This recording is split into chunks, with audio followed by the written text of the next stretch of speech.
There are not two sides to bigotry, and there are not two sides to hatred. And if you choose to march with a flag that symbolizes the slaughter of millions of people, there are not two sides to that. The only way to beat the loud and angry voices of hate is to meet them with louder and more reasonable voices.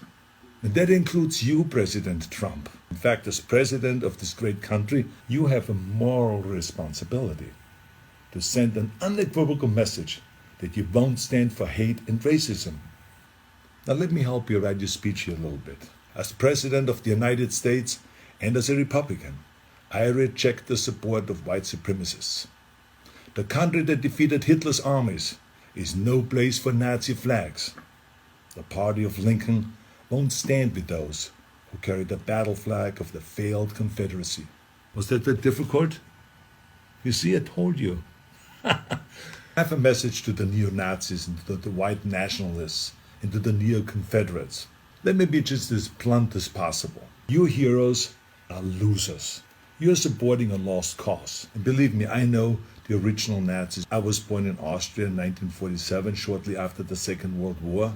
And growing up, I was surrounded by broken men who came home from the war filled with shrapnels and guilt, men who were misled into a losing ideology.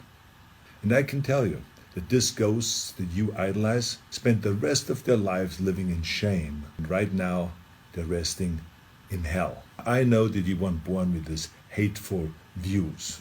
No one is. But the truth is, it's never too late to make the choices, to learn and to evolve, and to understand that all human beings have equal value. If you say, Arnold, hey, I was just at the march, don't call me a Nazi, I have nothing to do with Nazis at all. Let me help you. Don't hang around people who carry Nazi flags, give Nazi salutes, or shout Nazi slogans. Go home. Or better yet, tell them that they're wrong to celebrate an ideology that murdered millions of people. And then go home. You're so lucky to live in a country that gives you every right to say horrible things. But think about how you could actually use that power for something good. Those of you who have been silent, you must also evolve. I have learned a long time ago that the only way we can really eliminate hatred is to face it head on. It is not always comfortable, of course, but stereotypes about racism, religion, gender, anything else, they're like cancer. If you had a tumor, you wouldn't quietly hope that it slowly disappears. You would sap the shit out of it with all the chemotherapy and cut it out and try every experimental treatment until it was gone. But this is no different. I mean, this is a difficult time for our country, of course.